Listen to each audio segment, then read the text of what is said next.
صلوا عليه وسلموا تسليما صدق الله مولانا العظيم.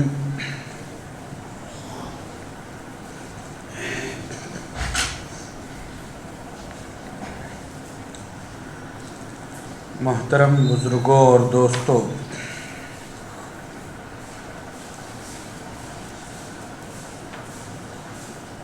یہ اس مبارک مہینے کا دوسرا جمعہ ہے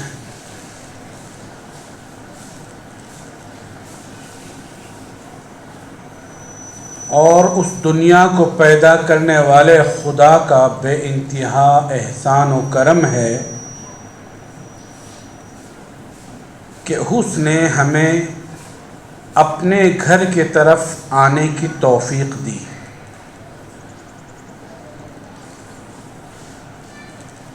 اور دعا گو ہوں کہ اللہ تعالی ہم سب لوگوں کی عبادات کو، تراویح کو، روزوں کو، زکوٰۃ و خیرات کو اپنے دربار عالیہ میں قبولیت سے مالا مال فرمائے.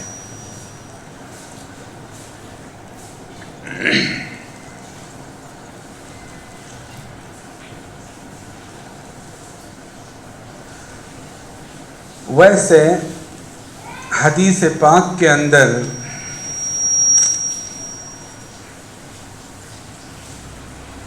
اس عظیم مہینے کے اندر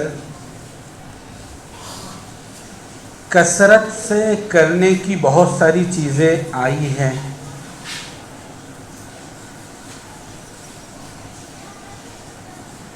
جو عمل یا جو نیک کام اس مہینے میں زیادہ تر اور کثرت سے کرنا ہے، حدیث پاک میں ایسے بہت سارے اعمال کو بیان کیا گیا ہے.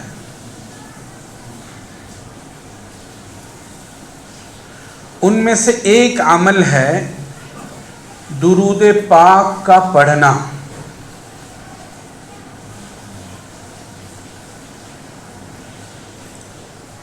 آپ لوگوں کو بڑی حیرت ہوگی، قرآن مجید کے اندر باری تعالیٰ نے بہت سارے احکامات کو نازل کیا پوری انسانیت کے لیے. بہت سارے احکامات. اقیم الصلاۃ، تم نماز کو قائم کرو، بار بار قرآن میں آیا ہے. وآتوا الزکاۃ، تم زکوٰۃ کو ادا کرو، یہ بھی قرآن میں آیا ہے. ایسے بہت سارے مسائل ہیں جن کے متعلق قرآن بندوں سے مخاطب ہوتا ہے کہ اللہ کے یہاں سے آپ کو یہ کام کرنے کا حکم آیا ہے.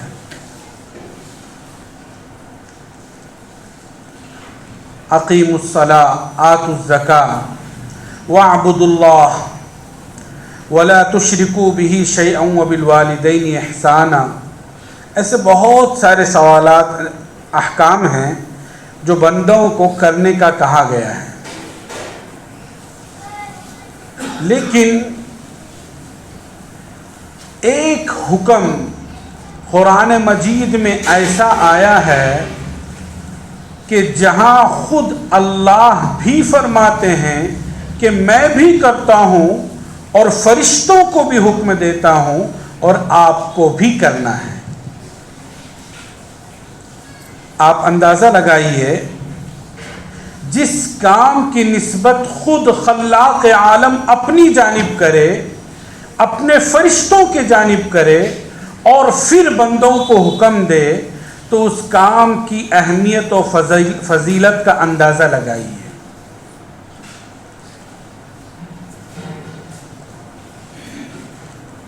اور پورے قرآن مجید میں یہ ایک ہی حکم ایسا ہے کہ جہاں اللہ تعالیٰ نے اس طرح فرمایا ہے.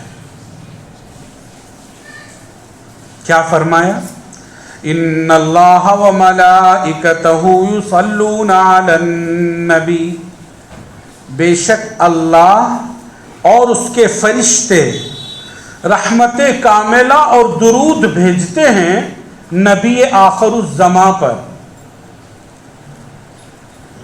ان اللہ، بے شک اللہ، و ملائکہ، اور اس کے فرشتے، یصلون علی النبی، درود اور رحمت کاملہ بھیجتے ہیں نبی آخر الزماں جناب محمد الرسول اللہ صلی اللہ علیہ وسلم پر۔ پھر آگے کیا کہا؟ یا ایھا الذین آمنوا صلوا علیہ وسلموا تسلیما، اے ایمان والو، میں اور میرے فرشتے یہ عمل کرتے ہیں، اے ایمان والو آپ بھی اس نبی آخر الزماں پر درود بھیجو۔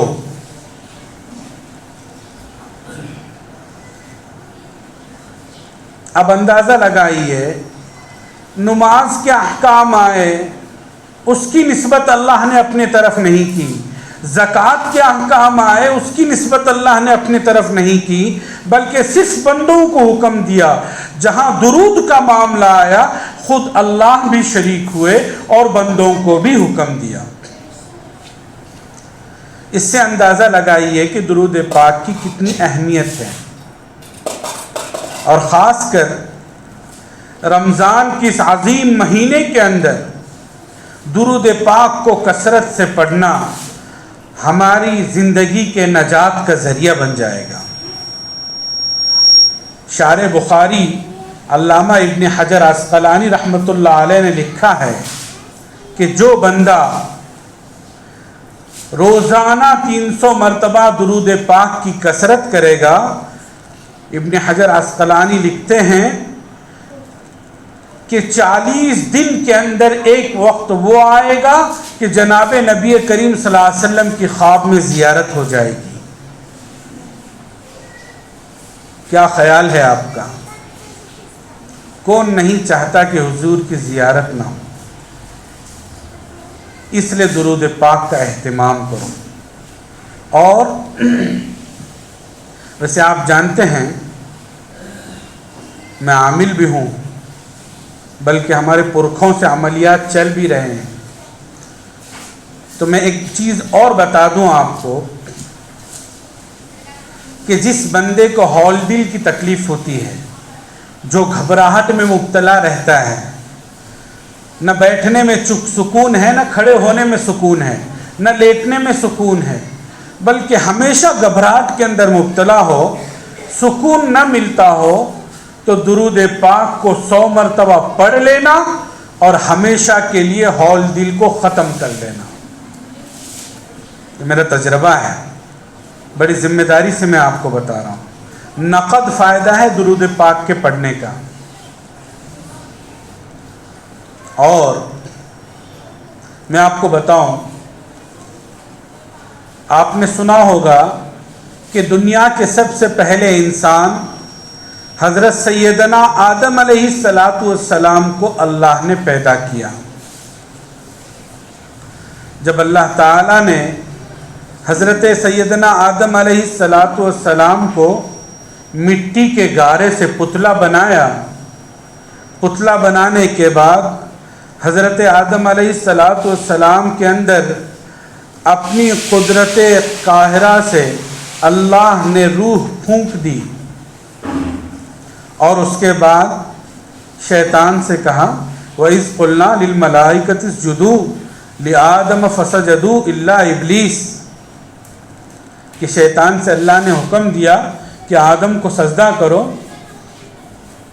تو فرشتوں نے سب نے آدم کو سجدہ کیا، لیکن شیطان نے تکبر کیا اور انکار کیا، ابا واستکبر وکان من الکافرین، اور وہ کافروں میں سے ہو گیا۔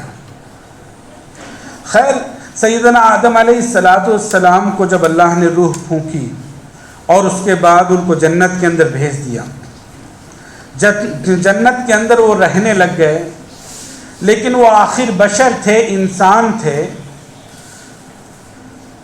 اور انسانی کیفیت یہ ہوتی ہے کہ وہ مانوس ہوتا ہے، انسیت کو تلاشتا ہے، وہ اکیلا رہ نہیں سکتا۔ یہ انسانی کیفیت ہے، انسان کا مزاج ہے، اس کی فطرت ہے کہ وہ اکیلاپن برداشت نہیں کر سکتا۔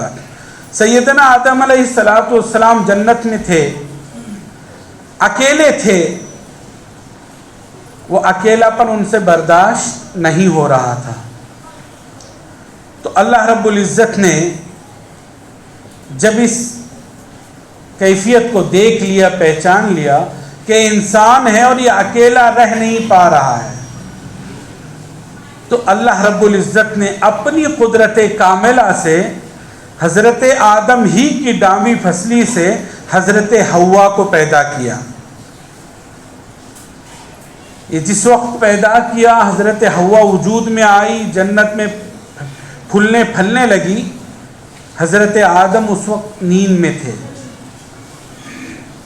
جب حضرت آدم کی آنکھ کھلی اور کھلنے کے بعد انہوں نے دیکھا کہ جنت کے اندر کوئی ہمسر نظر آ رہا ہے، کوئی انسان نظر آ رہا ہے، کوئی بنے نوع انسانیت نظر آ رہی ہے، تو جیسے انہوں نے دیکھا، علامہ آلوسی نے لکھا ہے کہ دیکھتے ہی وہ جھپٹنے لگ گئے حضرت حوا کی طرف، کیونکہ اکیلاپن برداشت نہیں کر رہے تھے، کافی زمانے سے اکیلے تھے.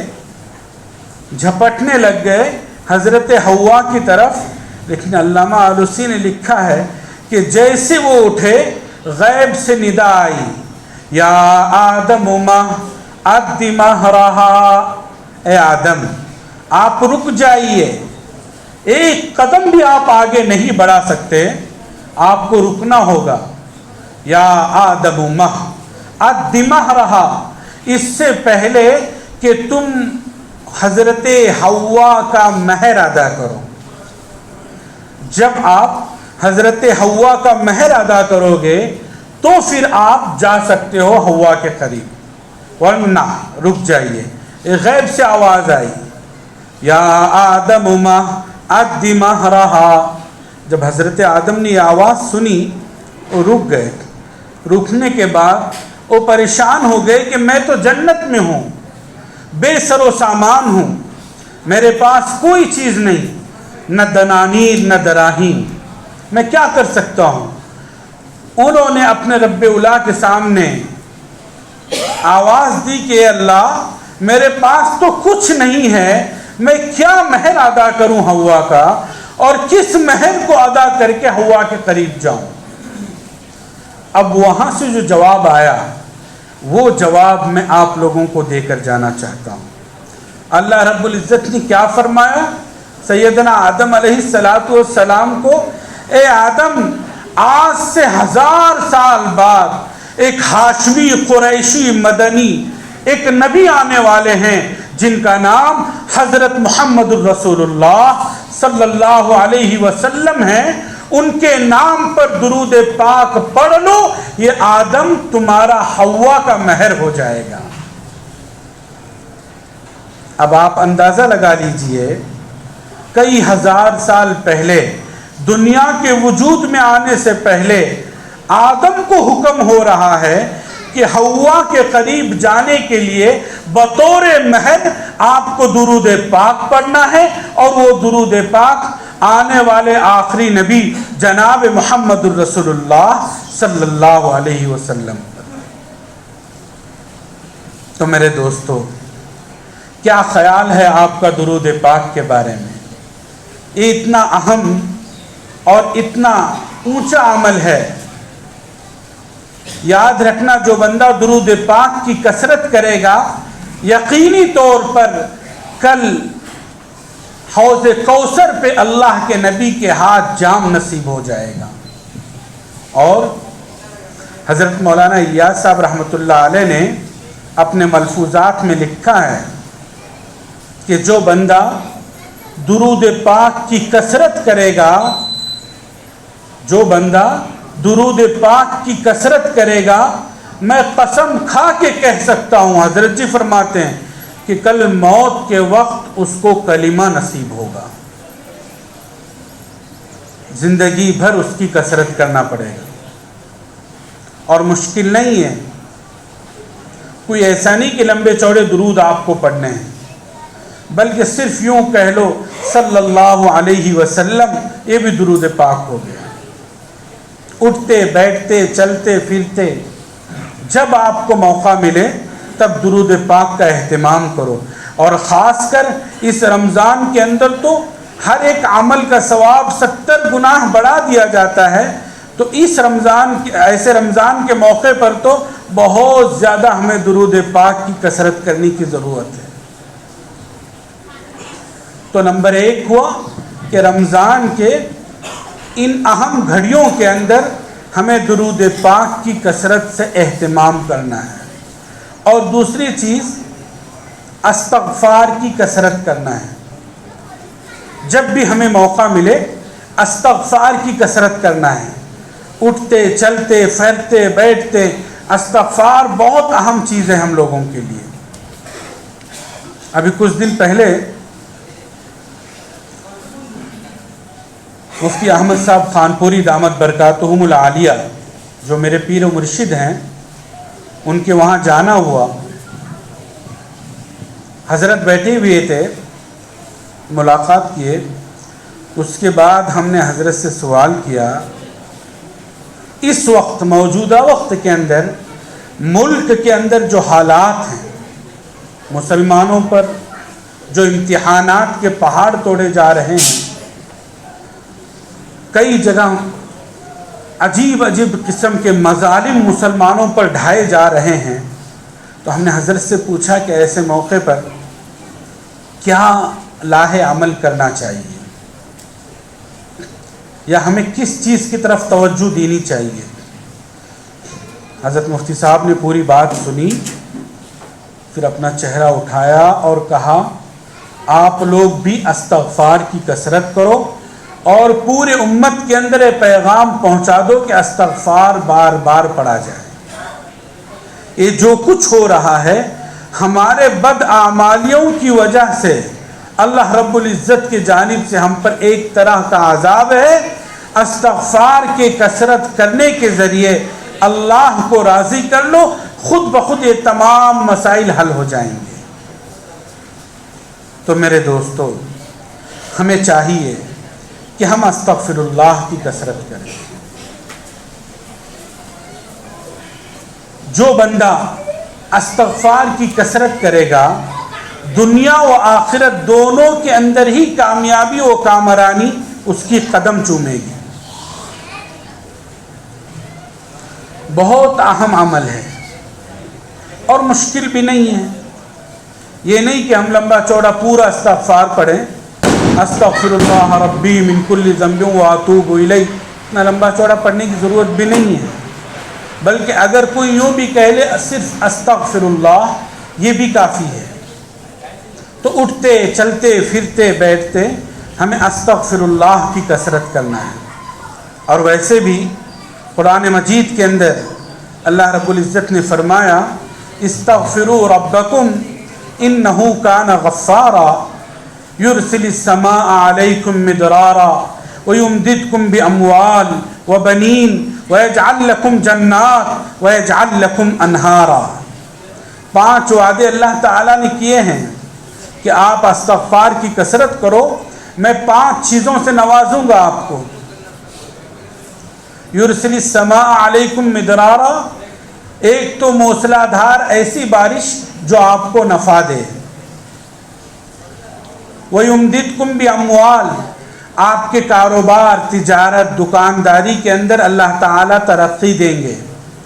وَبَنِينَ, اگر آپ صاحب اولاد نہیں ہیں تو آپ کو صاحب اولاد بنا دیں گے. اور اگر آپ صاحب اولاد ہیں تو اس کے تفسیر میں علامہ آلوسی نے بھی اور تقریباً ابن کثیر نے بھی یہی لکھا ہے کہ اگر آپ صاحب اولاد ہیں تو اللہ آپ کی اولاد کو نیک بخت بنا دیں گے. یہ تیسرا وعدہ ہوا. ایک تو موسلا دھار نفع بخش بارش, آپ کے کاروبار اور تجارت میں ترقی, اور تیسری چیز آپ صاحب اولاد ہیں تو آپ کو نیک بخت اولاد دیں گے. اور اگر آپ صاحب اولاد نہیں ہیں تو اللہ آپ کو اولاد دیں گے. 3 وعدے ہو گئے. وَيَجْعَلْ لَكُمْ جَنَّاتٍ, اور اللہ تعالیٰ آپ کو باغات عنایت فرمائیں گے. اور 5ویں چیز وَيَجْعَلْ لَكُمْ أَنْهَارًا, اور ایسے صرف باغات نہیں بلکہ پانی کے چشموں کو بہائیں گے.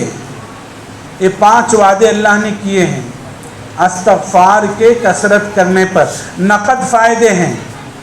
تعویذ کرنے والوں کے پاس، عاملوں کے پاس جا کر منت سماجت کرنے اور کچھ روپیے خرچ کرنے سے بہتر تو یہ عمل ہے نا. استغفار کرتے رہو، خود بخود ہر چیز مل جائے گی.